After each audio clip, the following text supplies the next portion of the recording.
Hey friends, this is Sean Washburn from YourExcelTutor.com, and you're watching 30 Tips in 30 Days. And today's tip is about using Alt and Enter to make a new line in a cell.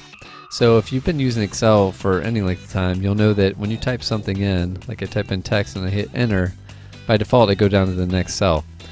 One way to add multiple lines is to use word wrap, but that only works when you have a cell that overlaps the length of the or text that overlaps the length of the cell. So in this case I use word wrap, and then when I shrink this cell, that cell is going to drop down.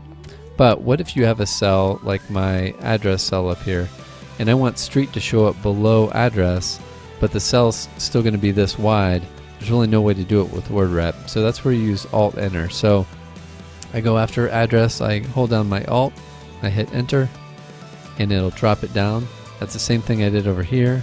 So just for example, I'm going to type something in. So write this line, and I'll hit Alt Enter, and then another line, Alt Enter, and then third line. So, and this is a tip that works for just about anywhere, social media, Facebook, things like that. If you use Alt Enter, it won't automatically post your stuff, and you'll be a happier person. So hope you enjoyed that tip, and we'll check in tomorrow for another one.